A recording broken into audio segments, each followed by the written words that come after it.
지난주 우리는 예수님께서 제자들에게 제시하신 두 개의 문, 그리고 두 개의 길에 대한 말씀을 나눴습니다. 넓은 문은 많은 사람이 찾지만 그 끝은 멸망입니다. 좁은 문은 협착하고 찾는 이가 적지만 생명으로 인도하는 길은 그 좁은 문과 좁은 길밖에 없습니다. 예수님이 왜 우리에게 좁은 문으로 들어가라고 하셨습니까? 그 길은 고난의 길, 희생의 길이 분명하지만 그 길만이 예수님이 먼저 걸으신 생명의 길이기 때문입니다. 좁은 문은 고통 자체가 목적이 아니라 비복음적인 삶을 버리고 예수님을 따르는 참된 제자의 길이기 때문에 예수님께서 우리에게 좁은 문, 좁은 길로 걸어가라고 말씀하셨습니다. 그런데 오늘 그 말씀을 하신 다음에 바로 이어서 거짓 선지자들을 삼가라, 그런 말씀을 하세요. 왜 갑자기 좁은 문, 좁은 길 이야기하시다가 거짓 선지자 이야기하시는가? 오늘 본문의 맥락을 보면 아주 분명하게 알 수 있습니다. 좁은 문으로 들어가려는 제자들을 엉뚱한 문으로 전혀 다른 길로 이끄는 자들이 있기 때문에 그렇습니다. 여러분, 이것은 오늘날도 크게 다르지 않죠. 예수님 당시에만 그랬던 것이 아니라 오늘날도 거짓 가르침, 거짓 교훈으로 그 인생을 망하게 하고 영혼을 파탄시키는 일은 우리 주변에 가까이 볼 수 있습니다. 이단에 빠졌다가 나오신 분들이 겪는 아픔에 대해서 몇 가지로 정리된 내용을 본 적이 있어요. 그분들이 겪는 가장 큰 고통이 영적 혼란과 믿음의 붕괴래요. 분명히 나는 하나님을 섬긴다고 섬겼는데, 난 예수님을 믿는다고 믿었는데, 그분들이 알고 있던 그 교리, 그분들이 믿고 있던 그 단체가 이단이었다는 거예요. 그래서 그들의 믿음이 완전히 붕괴된다는 거예요. 그리고 관계의 단절과 고립감을 경험하죠. 대부분의 이단들은 자기네 공동체에서만 생활하게 하잖아요. 딱 그것만이 진짜라고 가르치니까. 그러다 보니까 가족과 그리고 지인들과 이 관계에서 단절이 되고 고립되어 있다는 거예요. 그리고 찾아오는 것이 수치심과 자기 비하라는 거예요. 자신이 너무 바보 같은 거예요. 왜 내가 어쩌다 이런 일을 겪게 됐나. 그리고 사회적인 낙인과 정체성의 혼란까지 겪는다고 말합니다. 여러분, 이것은 예수님 당시에만 있었던 것이 아니고 구약시대부터 그리고 지금까지 여전히 거짓 교훈과 거짓 가르침은 이 사회에 만연해 있고 우리에게 너무 가까이 있습니다. 예수님은 생명으로 가는 유일한 문이시며 참된 길이세요. 그러나 이 거짓된 자들은 그 문을 보이지 않게 하고 좁은 길을 마치 넓은 길처럼 보이게 만들고 자신들의 말과 능력으로 사람들을 미혹해서 멸망의 길로 이끌고 있습니다. 그래서 반드시 분별해야 합니다. 겉으로 보이는 그런 화려한 언변이나 그리고 정말 그 교회가 혹은 그 단체가 보여주는 그 어떤 좋아 보이는 사역으로 우리가 속아서는 안 됩니다. 오늘 예수님께서 어떻게 그 거짓 가르침을 분별하고 우리가 주님을 온전히 따를 수 있는지를 말씀을 통해서 알려주시는데, 이 말씀을 통해 저와 여러분이 분별력을 갖기를 축원합니다. 오늘 말씀을 묵상해 보면 예수님의 어조가 아주 강하세요. 그 어떤 본문보다 아주 강합니다. 이렇게 강하게 말씀하시는 이유는 예수님을 온전히 따르는 제자의 길을 살아가기를 원하는 저희를 향한, 우리를 향한 그 예수님의 간절한 마음이 담겨 있기 때문입니다. 그리고 진리의 길, 생명의 길로 가지 못하도록 방해하는 이들에 대한 예수님의 분노를 오늘 본문을 통해서 우리가 느낄 수 있습니다. 생명의 길로 인도하시는 예수님의 간절한 마음을 생각하며 오늘 본문을 이제 묵상하기를 원하는데요. 예수님 우리에게 첫 번째 던진 메시지는 이겁니다. 거짓 선지자를 경계하라는 거예요. 오늘 본문 15절의 메시지인데요. 거짓 선지자들을 삼가라. 양의 옷을 입고 너희에게로 나아오나 속에는 노략질하는 일이라. 많은 성경학자들이 이 본문을 해석하면서 공통적으로 강조하는 것이 있어요. 지금 예수님께서 거짓 선지자들을 삼가라 라는 이 말씀을 현재형으로 사용하고 계신데, 지금 예수님 당시에도 활개치듯 많은 거짓 선지자들이 활동하고 있었다는 거예요. 그건 지금도 다르지 않죠. 예수님은 거짓 선지자들을 단순히 가르침을 잘못되게 가르치는 자들 정도로 이야기하지 않으셨어요.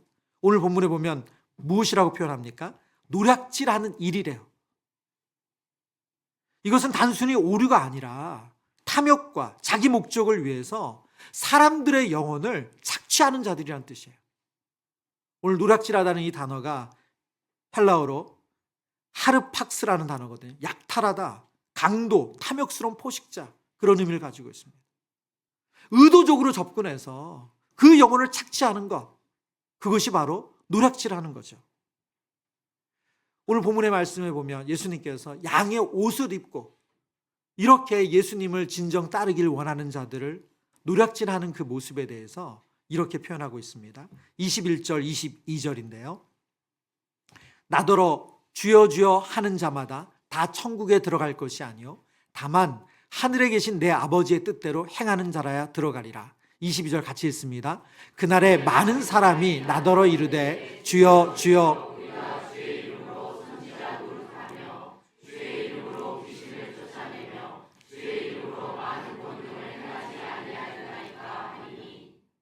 여러분, 이 말씀에 보면 지금 예수님께서 표현하는 이 대상은 사람들이 보기에 신실한 사람이에요.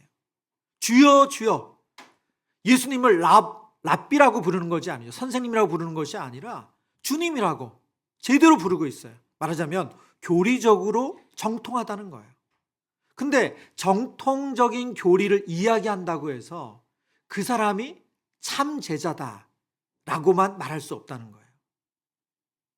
정통 교리를 말하는 것만으로도 참된 제자의 기준이 될 수 없습니다. 하물며 정통 교리조차 벗어난 이단은 말할 필요가 없겠죠. 또한 오늘 본문에 예수님께서 의도적으로 지금 이 사람이 예수님을 어떻게 불렀습니까? 한 번 주여라고 부른 것이 아니라 주여 주여. 이 사람은 감정적으로도 뜨거운 사람이에요. 그럼 말하자면 우리가 옆에 누군가 기도하는 사람을 볼 때 나보다 더 열정적으로 또 정말 하나님의 그 임재를 느끼면서 그 표현하는 것 같은 기도를 하는 분이 있으면 우리 안에 부러울 때가 있잖아요. 그래서 가끔 신방하면 이런 분들이 있어요.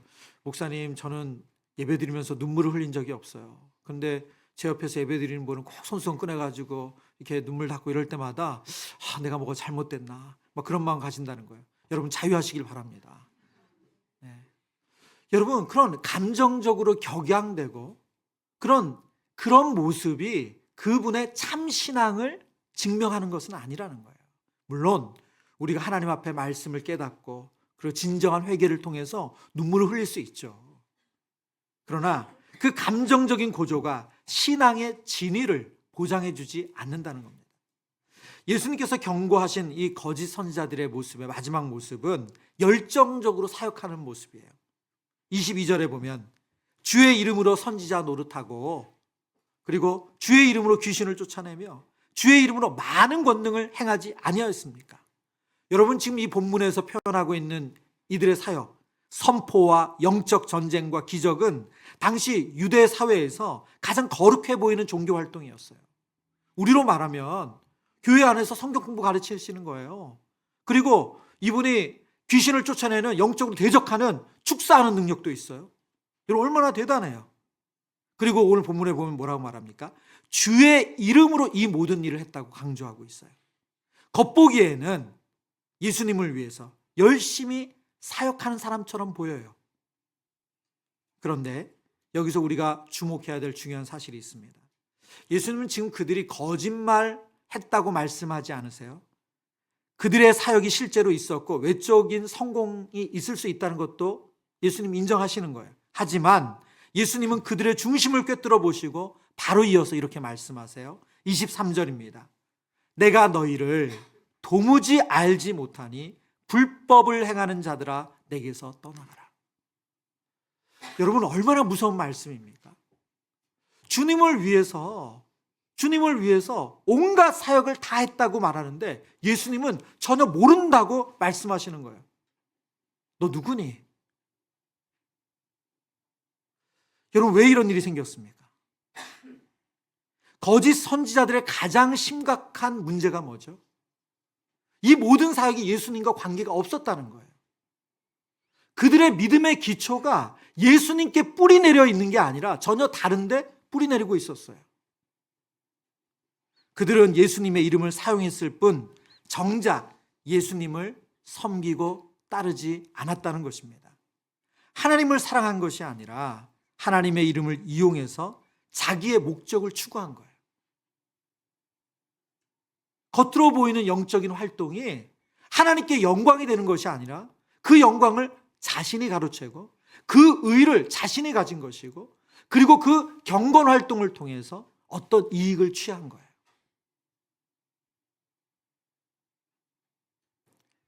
오늘날도 이와 같은 유혹은 여전히 존재합니다.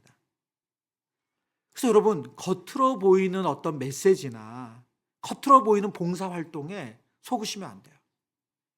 2025년 세계적인 이 봉사상을 수상하는 아주 유명한 상이 있었거든요. 그 상을 우리나라에서 어느 단체가 받았냐면 하나님의 교회가 받았어요. 안상홍 증인회. 예. 여자 장길자 씨를 하나님으로 섬기는 그 단체에서 받았어요. 아주 세계적으로 명예 있는 봉사상을. 그리고 그 상 받은 것을 사진 찍어가지고 그걸 가지고 그 단체를 또 홍보해요. 여러분, 온라인에 보면 참 많은 기도회와 메시지들을 강의들이 뜹니다. 여러분, 그런데 정말 주의하시고 조심하셔야 돼요. 그 단체들 중에는 확인되지 않은 메시지, 확인되지 않은 그런 설교자들이 너무너무 많아요. 제가 좀 부끄러운 얘기지만 제가 그 씨 뿌리는 자의 비유 아시죠? 복음서의 아주 우리 대표적인 비유 중에 하나잖아요. 제가 이 마태복음의 씨 뿌리는 비유를 설교하기 위해서 이제 말씀을 준비할 때였어요. 그래서 말씀을 이렇게 초안을 잡고 막 준비하다가 다른 목사님들은 어떻게 설교하셨나 궁금하고 또 지혜도 얻고 싶어가지고 포털 사이트에 들어가서 씨 뿌리는 자의 비유 그리고 검색을 했어요. 그런 영상이 쭉 뜨잖아요. 그래서 상위 랭크에 있는 그 영상을 이제 틀고 한참을 들었어요. 한참을 듣고 제가 끝에 갔는데 조금 마음이 되게 불편한 거예요. 뒷부분에 가서. 왜 그러지? 그리고 제가 이게 어디에서 도대체 만든 거고 어딘가 봤더니 신천지에서 만든 거예요. 네, 여러분, 저 20분이 넘도록 전혀 몰랐어요.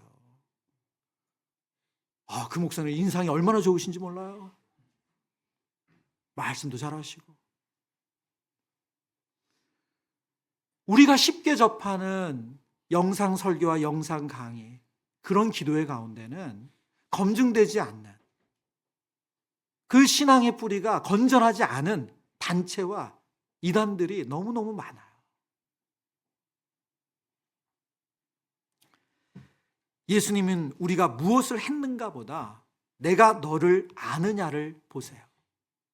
우리가 진심으로 주님을 따랐는가? 그분과 인격적인 관계 안에 있었는가? 근데 그것들을 검증하지 않은 채 우리가 그 메시지를 따르고 그런 내용들을 따라간다는 것은 너무너무 위험하다는 거예요. 그렇다면 우리가 어떻게 해야 할까요? 거짓 선지자의 외형만 보고 속아 넘어가지 않으려면 눈에 보이는 사역의 크기나 그 메시지의 어떤 그런 탁월함이 아니라 정말 그 메시지를 전하는 분이 하나님과 어떻게 연결되어 있는가. 우리 뒤에서 살피겠지만 정말 그분 안에 바른 하나님의 열매가 있는가를 볼 수 있어야 합니다. 그래서 그런 것을 분별하기 전에 우리 안에 먼저 이런 질문을 해야 돼요. 나는 예수님을 진짜 알고 있는가? 내 신앙의 중심은 예수님의 은혜인가? 나의 열심과 업적인가? 나는 하나님을 사랑하고 섬기고 있는가? 아니면 하나님을 이용하고 있는가? 우리가 참 제자로서 진짜를 따르기를 원한다면 가짜를 분별할 줄 아셔야 됩니다. 그래서 예수님은 이어서 가짜를 분별하는 기준, 그 기준점을 정확하게 알려주세요. 그것은 바로 열매라는 거예요. 이것이 두 번째 주제입니다. 진짜와 가짜는 열매로 구분됩니다. 우리 한번 이 대지 같이 읽어볼까요? 시작. 여러분, 진짜와 가짜를 구분하는 것은 겉으로 보여지는 그 얼마나 매끄럽게 잘하는가, 이런 좋은 일도 하시네가 아니라 성경이 말씀하시는 열매로 구분되어야 된다는 거예요. 20절에 이렇게 말씀하시죠. 이러므로 그들의 열매로 그들을 알리라. 오늘 본문에 예수님은 어떤 표현을 쓰셨냐면 거짓 선지자들이 양의 옷을 입고 나타난대요. 양의 옷을 입고 그들 안에서 누가 봐도 이리로 보이지 않도록 양의 옷을 입고 나타난대요. 겉모습은 너무 그럴싸하다는 거죠. 그러나 그들을 구분할 수 있는 것은 단 하나, 열매라는 거예요. 그럼 열매란 무엇인가? 예수님 말씀하시는 열매는 단순히 눈에 보이는 외적인 성공이나 활동의 결과가 아닙니다. 그 사람의 전체에서 흘러나오는 인격이고 가르침이고 영향력이에요. 그래서 그 사람 안에 자리 잡고 있는 그 신앙의 실제적인 내용이 계속해서 지속되고 있는가 하는 것, 그것이 바로 열매예요. 예수님 17절에 이런 비유를 쓰셨거든요. 좋은 나무는 좋은 나무마다 아름다운 열매를 맺고 못된 나무는 나쁜 열매를 맺나니. 좋은 나무는 시간이 지나면 어떤 열매를 맺습니까? 반드시 좋은 열매를 맺습니다. 근데 나쁜 나무는 시간을 아무리 기다려도 좋은 열매를 맺을 수 없어요. 열매는 일시적인 행동을 말하지 않습니다. 삶의 방향과 반복되는 성향이에요. 단순히 입으로 무엇을 말하느냐가 아니라 그 말이 삶에서 어떻게 실현되느냐 하는 것이 열매입니다. 오늘 성경이 말씀하시는, 예수님이 말씀하신 열매를 성경 전체로 보면 크게 세 가지로 우리가 대표적으로 찾아볼 수 있는데, 첫 번째는 인격의 열매예요. 우리가 열매로 말하는 것이 무엇이라고요? 인격입니다. 예수님을 따르는 참된 제자의 삶에는 반드시 인격의 열매가 맺혀진다는 거예요. 성경 공부를 얼마나 잘 가르치시냐, 그분이 봉사에 얼마나 열정이냐 하는 것이 아니라 그 삶의 말씀으로 인해서 인격이 변화되는 것이 있어야 된다는 거예요. 갈라디아서 5장 22절 23절의 말씀입니다. 오직 성령의 열매는 사랑과 희락과 화평과 오래 참음과 자비와 양성과 충성과 온유와 절제니 이 같은 것을 금지할 법이 없느니라. 우리가 익히 잘 아는 말씀이죠. 여러분, 지금 이 성경이 말씀하신 성령의 열매는 인간적인 매력이나 타고난 성격이나 리더십을 말씀하는 게 아니에요. 하나님과의 관계 안에서 성령께서 우리의 마음을 빚어가셔서 나오는 성품을 말합니다. 진짜는 무엇으로 알 수 있다고요? 바로 인격으로 알 수 있습니다. 말과 감정은 순간적으로 흉내낼 수 있지만 성품은 꾸밀 수가 없고 시간 속에서 반드시 드러나기 때문이에요. 여러분, 전 세계를 경악하게 했으니까 이 유명한 그 콘텐츠, 이 OTT에서 나는 신이다 라는 이단에 관한 그런 다큐가 나왔죠. 여러분, 그런 거짓된 가르침의 그 끝으로 가면 도저히 인간으로서는 해서는 안 되고 할 수도 없는 그런 추악한 범죄들이 결국은 다 드러날 수밖에 없어요. 여러분, 이건 기독교 역사 수천 년 동안 반복되어 온 일이에요. 초반에는 아닌 척 꾸밀 수 있어요. 그러나 시간이 지나면 그 가짜는 반드시 실체를 드러날 수밖에 없어요. 왜요? 좋은 나무가 아니었기 때문에. 그 인격의 실체가 드러날 수밖에 없어요. 근데 여러분, 저는 반대로 상상해 봤어요. 저 사람 되게 이상한데? 말도 이상하고 생긴 것도 이상하고 제 얘기를 하는 거예요. 그런데 시간이 지나니까 똑같네? 여러분, 그러면 그건 그 사람의 인격인 거잖아요. 삶인 거잖아요. 오늘 성령의 9가지 열매, 이 9가지 열매는 바로 예수님의 인격을 이야기합니다. 성령의 열매란 바로 예수님을 닮아가는 열매예요. 저와 여러분이 무언가를 따르고 믿는다고 한다면 그것이 정말 예수님을 따르는 인격이 담겨 있는가 하는 것을 보아야 한다는 거예요. 그러면서 동시에 우리에게도 물어야 합니다. 나는 지금 예수님의 성품을 닮아가고 있는가? 내 안에 이 열매들이 자라고 있는가?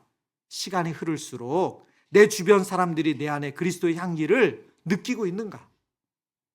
여러분, 저와 여러분이 참 제자, 예수님이 원하시는 좁은 문 좁은 길로 걸어가고 있다면 우리 안에는 이 성령의 열매, 예수님을 닮는 성품이 맺어질 수밖에 없습니다. 이 은혜가 저와 여러분 안에 일어나기를 축복합니다. 오늘 두 번째 성경이 말씀하신 열매는 가르침의 열매예요. 가르침의 열매란 그 말씀이 사람들에게 어떤 영향을 끼치는가 하는 거예요. 그 사람들이 전하는 그 메시지가 그 사람들에게 어떤 영향을 끼치는가. 참된 교훈은 사람을 겸손하게 만들고 십자가 앞으로 이끌고 하나님의 뜻에 순종하게 합니다.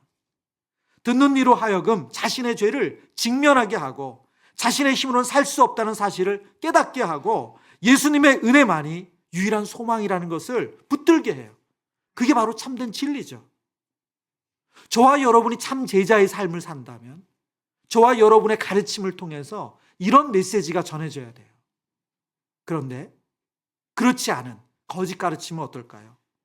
어떤 거짓 가르침은 자기 의를 부추겨요. 당신 잘하고 있어요. 노력 더 하면 됩니다. 십자가가 필요 없는 복음, 그것은 더 이상 복음이 아니에요. 또 어떤 가르침은 율법주의를 흐르게 합니다. 외적인 행동과 규칙을 강조해요. 사람들로 하여금 하나님보다 제도를 더 두려워하게 만듭니다. 여러분, 예수님 당시 유대인들이 그랬던 거 아니에요? 만약 여러분이 교회 안에서 지켜야 될 어떤 규칙이 하나님을 사랑하는 것보다 하나님의 마음보다 더 앞서는 그런 메시지로 가고 있다면 너무너무 위험한 거죠. 그러나 안타깝게도 오늘날 율법주의는 정말 한국 교회 안에 너무 깊이 들어와 있어요. 세 번째, 어떤 거짓 가르침은 쾌락주의를 흐리게 합니다. 하나님을 이용해 성공과 행복을 추구하게 만들고 자기 욕망을 채우기 위한 도구로 신앙을 소비하게 합니다. 여러분, 이 또한 우리의 믿음 안에, 우리의 신앙생활 안에 만연해 있었던 내용 아닙니까? 한동안 한국 교회는 너무너무 복을 바라는 그런 신앙관이 많았어요. 그래서 절에 가서 백일기도 하는 마음으로 새벽기도 나오시는 거예요. 왜요? 내 자녀 이번에 대학 붙어야 되니까. 내 자녀가 대학 붙으면 그 하나님이 참신이고 그렇지 않으면 가짜인 거죠. 하나님을 섬기는 것이 아니고 하나님을 이용하는 거죠. D.A. 카슨이라는 신학자가 오늘 본문을 해석하면서 이런 설명을 했어요. 열매란 단순히 도덕적 행동의 문제가 아니라 그 가르침이 진리를 낳는가 아니면 오염된 신앙을 퍼뜨리는가의 문제다. 열매란 단순히 도덕적 행동의 문제가 아니라 그 가르침이 진리를 낳는가 아니면 오염된 신앙을 퍼뜨리는가. 거짓 가르침을 가르치는 사람들은 그 오염된 신앙을 계속 퍼뜨린다는 거예요. 복음의 핵심은 무엇입니까? 예수 그리스도예요. 그래서 저와 여러분이 참된 제자의 삶을 산다면 저와 여러분을 통해서 드러나야 되는 것은 바로 예수 그리스도가 드러나는 거예요. 예수 그리스도를 중심에 두게 하는 거고 예수님을 더 가까이 가게 하는 거예요. 그래서 우리는 누군가의 사역을 볼 때 그리고 우리 자신을 점검할 때 이런 질문을 해야 합니다. 이 말씀이 사람들을 예수님께 더 가까이 이끌고 있는가? 여러분이 누군가를 권면했어요. 근데 그 권면이 정말 그 사람을 예수님께 더 가까이 가게 하는가? 그들의 마음을 낮추고 십자가 앞에 무릎을 꿇게 하는가? 그리고 하나님의 뜻을 따르게 만들고 있는가?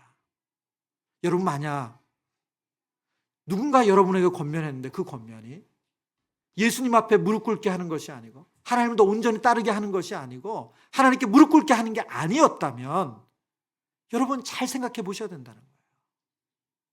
또 우리 또한 내가 누군가 영적인 교훈이라고 영적인 권면이라고 했는데 그것이 예수님의 십자가로 더 가까이 가게 하는 게 아니었다면 여러분 그것은 건강한 가르침이 아니죠. 그래서 우리의 가르침을 통해서 배출되고 재생산되어야 되는 것은 바로 예수님의 제자입니다. 나를 추종하는 사람이나 누군가를 추종하는 사람이 아니라 예수님을 따르는 사람을 만드는 것이 성경적인 참 제자의 모습이에요. 여러분 이것은 너무나도 중요합니다. 근데 교회 안에서 너무나도 위험한 일이 많아요. 저도 목회자로서 특별히 오랫동안 제자훈련, 사역을 하면서 이런 너무나도 위험한 순간을 봅니다. 왜 그럴까요? 여러분, 훈련자와 훈련생의 관계는 너무나도 친밀해요. 그래서 조금만 길을 잘못하면 예수님을 따르는 사람이 아니라 나를 따르는 사람 만들 수 있어요. 너무너무 위험한 일이에요. 영적 리더로 서 있는 분들에게 가장 위험한 것은 그거예요. 나를 따르고 나를 좋아하는 사람 만드는 거예요. 여러분, 하나님은 우리를 그 일로 부르지 않으셨어요. 예수님을 따르고 예수님 앞에 무릎 꿇을 수 있는 그 사람으로 인도하는 것이 하나님께서 영적 리더들에게 맡겨주신 일이에요. 세 번째, 성경이 말씀하시는 열매는 공동체에 끼치는 영향력의 열매를 말합니다. 참된 신앙의 열매는 개인에게만 머물지 않고 반드시 그것은 가정, 공동체, 이웃, 사회로 흘러가게 되어 있습니다. 골로새서 1장 10절 말씀에 바울은 이렇게 말씀합니다. 모든 선한 일에 열매를 맺게 하시고 하나님을 아는 것에 자라게 하시며, 하나님을 아는 것에 자라가면 그것은 반드시 선한 열매를 맺습니다. 그리고 그 선한 열매는 공동체가 유익을 누리게 돼요. 참된 제자는 공동체 안에서 그리스도를 흘려보내고 복음의 향기를 퍼뜨리는 존재입니다.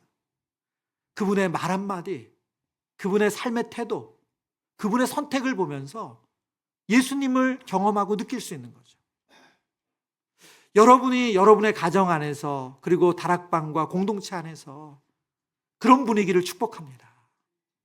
그래서 여러분이 선택하시는 것, 여러분의 고민하는 내용, 여러분의 삶의 태도를 통해서 정말 저분 안에 예수님이 계시구나, 저렇게 믿는 거지, 예수님 믿는 거지, 그거를 보여주실 수 있는 그런 참 제자의 길 사시기를 축복합니다. 여러분, 반대로 거짓 신앙은 어떻죠? 자기만을 중심에 두는 거예요. 그래서 교회 안에서 관계가 아니에요. 위치예요, 위치. 그래서 간혹 예를 들면 이런 일들이 있어요. 뭐 저희 교회도 언젠가는 또 그 직분자를 세우겠지만 권사로 또 장로로 이렇게 취임을 하셨는데 옆에 분이 그 취임하고 얼마 안 됐으니까 호칭을 잘못 부를 수 있잖아요. 장로님인데 집사님이라 부를 수도 있고, 권사님인데 집사님 부를 수도 있고. 그러면 오늘 본문에 비춰보면 그랬을 때 관계가 아니라 위치로 보는 분은 어떻게 해요? 잘못 부르면 뭐라고 말하는 거죠? 어디 장로를 집사라고. 여러분, 정말 말도 안 되는 거라는 거예요. 진짜 신앙은 교회를 살리고 가정을 세우고 세대 간의 신앙을 이어가게 합니다.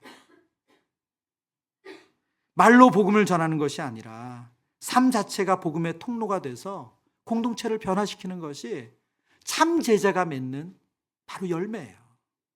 그래서 예수님은 반복해서 그들의 열매로 그들을 안다고 말씀하신 거예요. 그런 의미에서 여러분은 어떻습니까? 여러분은 어떤 열매를 맺으며 살아가고 있으세요? 여러분은 예수님을 따르는 좁은 문, 좁은 길로 가는 그 진정한 제자된 삶의 열매를 맺고 있습니까? 인격의 열매, 가르침의 열매, 공동체에 끼치는 열매, 여러분 어떤 열매를 맺고 있습니까? 말씀을 정리합니다. 오늘 말씀은 예수님은 이 말씀의 끝에 아주 무서운 말씀을 하셨어요. 좋지 않은 열매를 맺지 아니하는 나무마다 찍혀 불에 던져지느니라. 심판에 대한 메시지죠. 좋지 않은 열매를 맺지 아니하는 나무마다 찍어서 불에 던지겠다, 심판하시겠다는 메시지예요. 그런데 이 말씀은 심판인 동시에 우리에게 대한 간절한 호소예요. 너희가 좋은 열매 맺는 좋은 나무 되기를 바란다. 여러분, 그러려면 어떻게 해야 됩니까? 그 방법은 오직 한 가지밖에 없어요. 더 열심을 내는 것이 아니라 바로 뿌리를 예수님에게 내리는 거예요. 여러분, 열매 맺는 방법은 단 하나입니다. 우리의 뿌리를 세상의 성공도 아니고 세상이 바라보는 어떤 기준이 아니라 예수님에게 내리는 겁니다. 너희가 내 안에 거하고 내 말이 너희 안에 거하면 그럼 열매를 맺는 거예요. 여러분, 감사하고 감사한 일은, 이 열매 맺는 일은 하나님께서 이 일을 너무 기뻐하시고 우리 안에서 이 일을 계속해서 하기를 원하신다는 거예요. 빌립보서 1장 6절의 말씀, 너희 안에 착한 일을 시작하신 이가 그리스도 예수의 날까지 이루실지를 확신하노라. 예수님께서 우리 안에 성령님을 주셔서 쉬지 않고 우리의 인격을 바꿔가시고 우리의 삶을 바꿔가시고 우리를 예수님 닮도록 일하신다는 거예요. 여러분, 그래서 열매 맺는 삶은 내 노력의 결과가 아니라 은혜의 결과예요. 그래서 교회 안에서 누구도 영적 성숙을 자랑할 수가 없어요. 왜요? 하나님의 은혜의 결과이기 때문에. 사랑하는 성도님들, 가짜가 아니라 진짜 그리스도인의 삶을 사시기를 축원합니다. 겉모습은 거룩해 보여도 중심이 하나님과 멀어진 가짜 신앙, 가짜 메시지, 가짜에게 속지 않으시기를 바랍니다. 그러기 위해서 반드시 믿음의 뿌리를 예수님께 깊게 내리는 사랑하는 성도님 되시길 축복합니다.